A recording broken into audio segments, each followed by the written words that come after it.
Você já ouviu falar da Avalanche? Uma plataforma de contratos inteligentes que funciona de maneira um pouco diferente e a gente pode considerar ela até mesmo uma Layer Zero, que são projetos aí que traz interoperabilidade para o mundo cripto. Ela é rápida, barata e boa para o meio ambiente e foi adotada até mesmo por uma Big Tech como sua própria blockchain. Mas ela pode ser centralizada e também pouco clara em seus planos que a gente pode considerar até mesmo questionáveis. Será que um projeto que gerou tanta capitalização assim pode usar isso como um fator determinante para o sucesso no mundo cripto?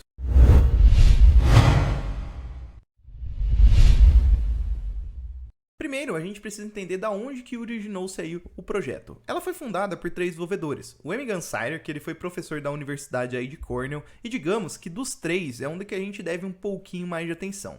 E pelos PhDs em ciência, que foram os outros dois, né? Um chamado Kevin Sekine e o outro Malfan In. Os dois são a equipe de maior grau acadêmico ali, como são PhDs da própria universidade de Cornell, onde o Sider fazia parte. Então, esses três aí iniciou o projeto. Mas voltando aí ao Sider, que a gente deve um pouquinho mais de atenção, ele já possui bagagem ali em pesquisas criptográficas, isso já naquela época. Ele já até projetou uma moeda virtual de ponto a ponto, parecido com quem, né? E olha que incrível, foi 6 anos antes do white paper do Bitcoin. Sim, o nosso consagradíssimo aí Bitcoin. Ele também esteve envolvido aí no trabalho de soluções de escalonamento, não só do Bitcoin, mas também como do Ethereum. Então a gente vê que essa questão aí de escalabilidade é um problema discutido aí desde sempre no mundo cripto, porque querendo ou não, somente um sistema escalável que aceitaria toda a população que utiliza a internet que realmente traria uma adoção aí em massa. Então a gente vê que hoje a questão da escalabilidade ainda assim também é um grande gargalo do mundo cripto. E depois de diversas pesquisas e estudos aí sobre essa escalabilidade que eu expliquei, surgiu a Aave Labs, que juntos aí no segundo trimestre de 2020 a gente viu o lançamento da Avalanche e em setembro de 2020 aí sim a gente vê o lançamento da rede pública aí, ou seja, a mainnet da Avalanche. Agora diretamente do projeto em si, ele próprio, a Avalanche, tem o lema aí de Blazing Fast, Low Cost, Eco-Friendly. Olha que interessante. E para quem não manja aí dos inglês, galera, basicamente ela é rápida, barata e boa para o meio ambiente. Mas como assim um lema, né, Gustavo? Sim, galera, é um lema que está estampado propriamente no site. Então por isso aí que a gente já se pergunta logo de cara se realmente era tudo isso mesmo. Ela funciona de um modo aí um pouquinho diferente. A gente tem que entender que a Avalanche em si, ela não compete diretamente aí com projetos de primeira camada ou Layer 1.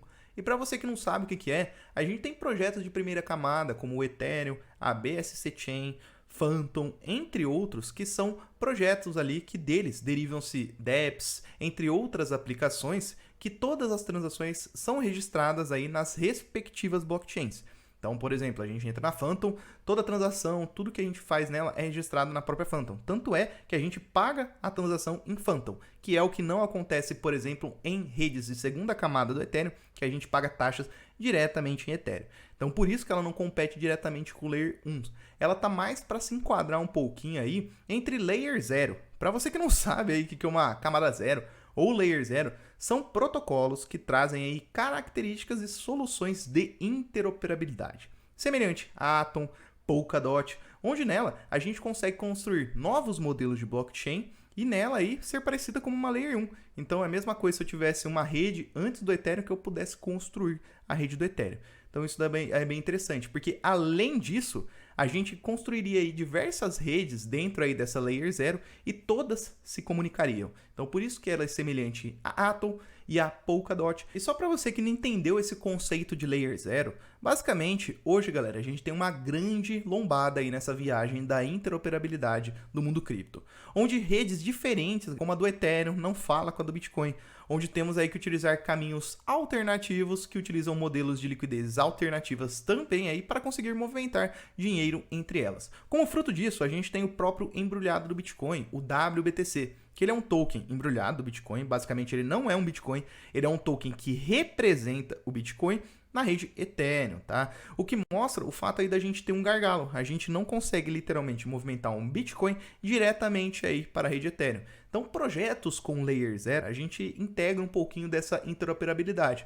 Então, imagina que dentro da Avalanche a gente tem outras redes. Nessas redes a gente consegue fazer movimentações e transações onde a gente consegue levar diretamente capital e informações entre as blockchains. Então, essa questão aí de interoperabilidade é algo que existe no mundo cripto e o primeiro que resolver esse problema pode ter certeza que vai dar um salto muito grande aí de avanço nas tecnologias do mundo cripto.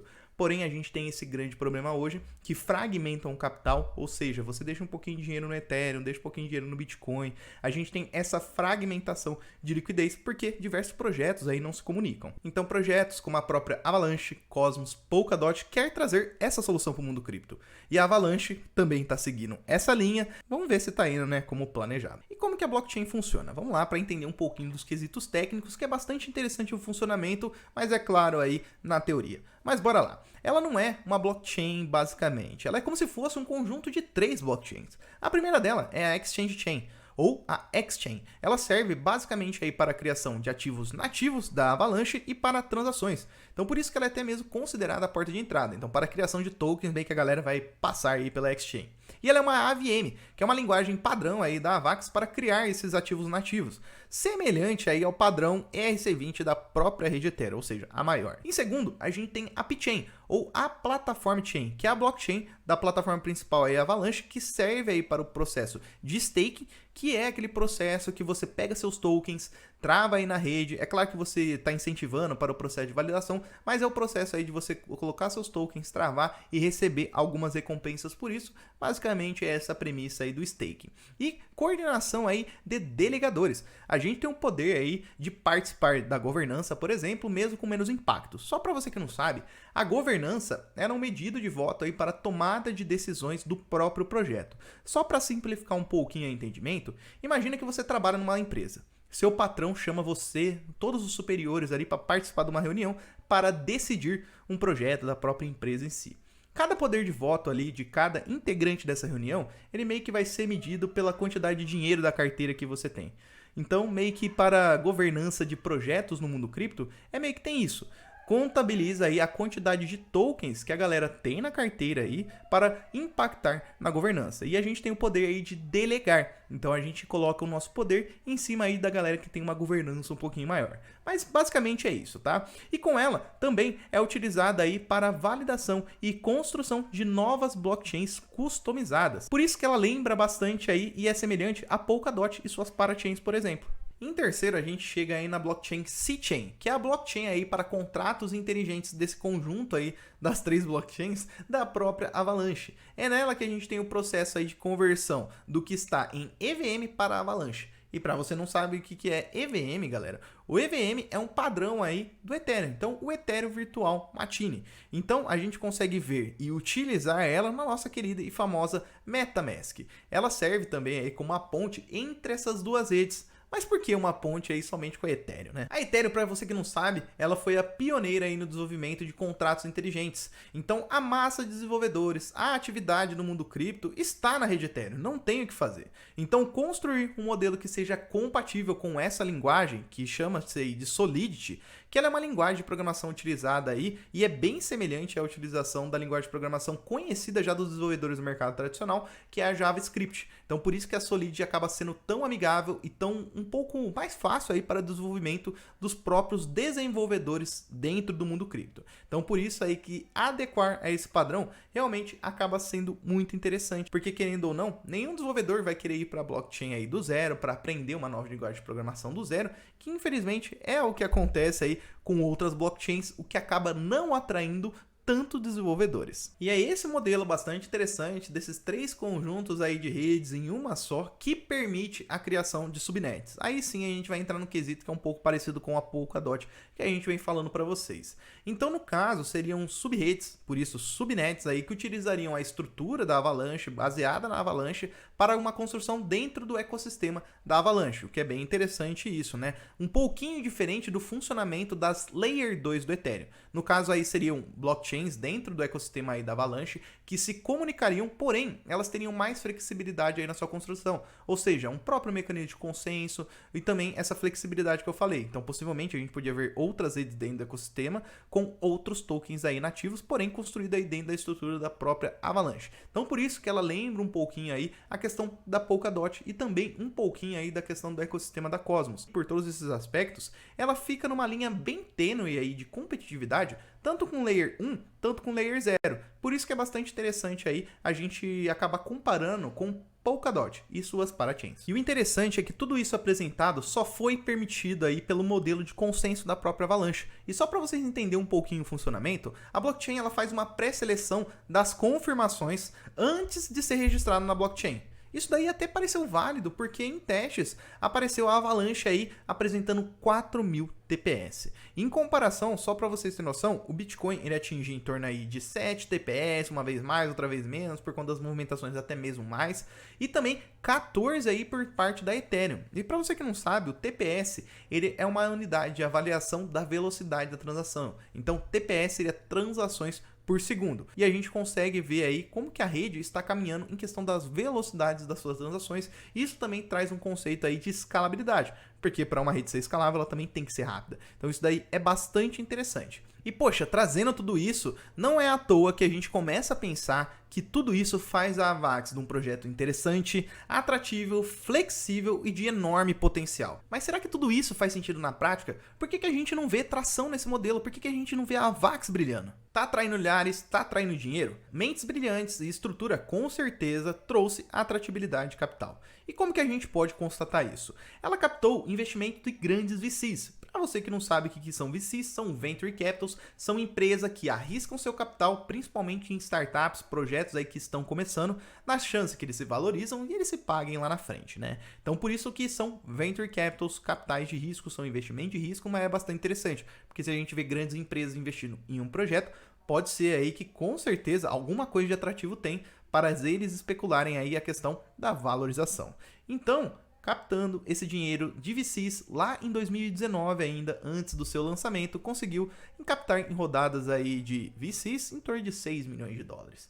Em 2020, antes do lançamento da rede principal, teve mais uma rodada, conseguiu levantar mais 12 milhões de dólares e em 2021 ainda teve mais injeção, principalmente no mercado de alta que estava, de 230 milhões de dólares. Além dos VCs, podemos ver as métricas on-chain, que em TVL, que seria a quantidade de dólares que tem dentro do ecossistema, ela está ocupando a 5ª colocação, perdendo apenas para Ethereum, BSC Chain, Tron e a Arbitrum. E ainda recentemente flipou, ou seja, ultrapassou a Matic em quantidade de dólares do ecossistema. Sim, a Matic, uma das principais redes que cresceram durante o bear market, foi flipada pela própria Avalanche. Recentemente isso. Aprofundando na economia, desmembrando o que realmente interessa para fazer sentido aí a alocação do nosso capital, a gente começa a entender para que serve o token e como que funciona essa economia. Primeiramente, o que a gente consegue fazer com a Avax? Basicamente, a gente paga a taxa de transação da rede, utiliza para a criação de novas blockchains, ou seja, subnets, como a gente conversou,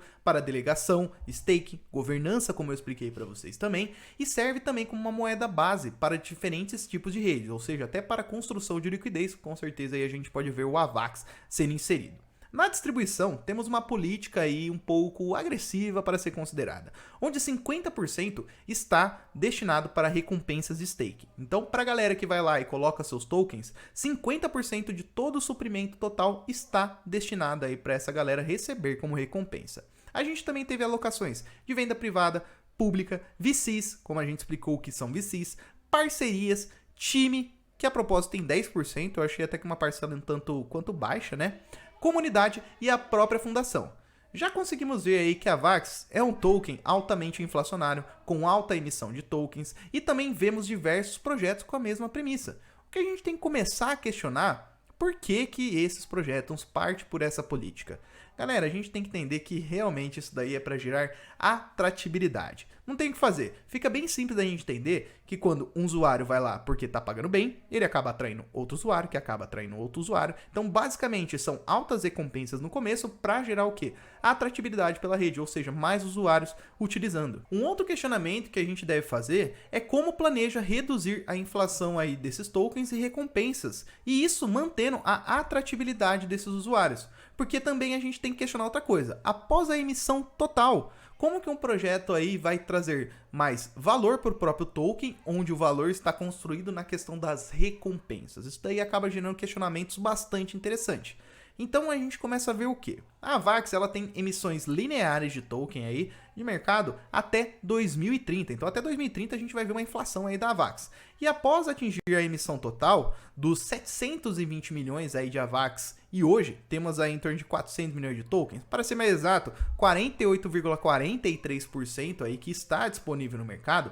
Após a emissão total, eles têm uma proposta bastante interessante, que é semelhante a um cara que a gente já conhece, que é o Ethereum. A IP 1559 do Ethereum trouxe o início aí das queimas do Ethereum ao protocolo. Então trouxe aquele processo de deflação do ativo, ou seja, iniciar o processo de queimas. Então a AVAX ela tem uma proposta de modelo semelhante após a emissão total de tokens. Então quando for emitido todos, lá para meados de 2030, a gente pode sim ver uma AVAX um tanto quanto deflacionária. Mas inicialmente aí as transações que vão queimar são transações, como eu falei, criação de apps e também criação de subnets. Mas será que compensa mesmo colocar dinheiro em AVAX? Primeiro, precisamos entender e aprofundar nesse funcionamento que, em teoria, foi interessante e trouxe atratividade de capital para o projeto. O que destaca na proposta é a afirmação aí sobre esse pioneirismo da Avalanche sobre o TPS, a velocidade de transações por segundo, aqueles 4.000 que citamos, que é essencial, claro, para o escalonamento aí da rede. Porém, a gente vê que na Avalanche não é muito bem assim. O que ela possui aí dessa velocidade foi captada somente na X-Chain, ou seja, aquela rede dos 3 conjuntos que foi a rede aí de transações apenas, aquela de criação de tokens. Então fica um pouquinho complicado, porque na verdade não é na C-Chain, aquela que a gente utilizava na MetaMask, aquela que atraria o varejo, aquela que traria mais usuários. Então fica um pouquinho questionável, porque querendo ou não, para a gente ver uma adoção em massa, tem que começar pelo varejo. Então se ela não passou por testes de estresse ou até mesmo pelo conjunto aí de usuários que reside na rede do Ethereum, não dá para afirmar que esses 4.000 TPS aí realmente é realidade. E também aí, tanto eu quanto o Lucas Dantas aqui no canal temos relatos da própria Avalanche, quando a gente fala da C-Chain, aqui utilizamos da MetaMask, que em eventos aí de lançamentos muito aguardado no mundo cripto, acabava assim trazendo lentidão na rede e também na questão das taxas um aumento significativo. Esse TPS podia pelo menos ser em alguma subnet aí que se destacasse, mas cara, na X-Chain é um pouquinho complicado. E falando em subnet, essa ideia de que qualquer subnet do ecossistema teria aquele seu próprio modelo de consenso e ainda se comunicaria aí com todo o ecossistema, não é tão verdade assim como apresentaram. Qualquer subnet criada aí na Avalanche, ela precisa que seu algoritmo de consenso final seja convertido no consenso da própria Avalanche. E isso eles chamam aí de modelo de snowball de escalabilidade. Então aquela ideia de que as subnets aí ela teria essa flexibilidade, seria mais escalável, não é verdade. Então vemos que na prática, aquele lema que estava estampadão no site lá de ser blazing fast, low cost, eco-friendly, não é uma afirmação tão verdadeira assim. E que o modelo de consenso aí que comentamos, que era aparentemente disruptivo, de pré-seleção aí das transações, que pareciam válidos realmente, na prática não funciona tão bem. Na economia, o ponto que principalmente me incomoda é a questão da governança. Ela não tem uma ideia um pouco clara e também ela é pouco centralizada. E quando eu falo que não tem clareza na governança, é um pouco questionável, mas eu vou explicar para vocês. Não existe uma governança de fato on-chain para a gente estar acompanhando. Você não consegue utilizar muito bem seus tokens em AVAX e boa parte dessa governança é off-chain, com poucas informações públicas para a gente. Roadmap pouco claro, não foi muito coerente ali com as entregas de 2021, praticamente não existiu em 2022 e principalmente por utilizar essa política aí bastante agressiva de emissões de tokens, fica de fato complicado especular em cima do que eles planejam aí para continuar agregando o valor do token em cima de um token que só tá como recompensa e recompensa aí bastante inflada. Temos uma blockchain bastante capitalizada, porém com um ecossistema pouco desenvolvido, com uma baixa utilidade em si desse ecossistema e ele é meio que que dominado por arbitragens. Mas como assim arbitragens? Hoje temos um mercado cripto com a narrativa das segundas camadas, que são propostas ali de escalabilidade para a principal rede que a gente tem aí na questão de construção de dApps, que é a nossa rede Ethereum, que acaba ofuscando um pouco projetos de Layer 0, como Polkadot, Cosmos, até mesmo a própria Fax, e também ofusca ainda mais projetos como Layer 1, então como Phantom, BSC Chain, a Vax também, que se enquadra nos dois.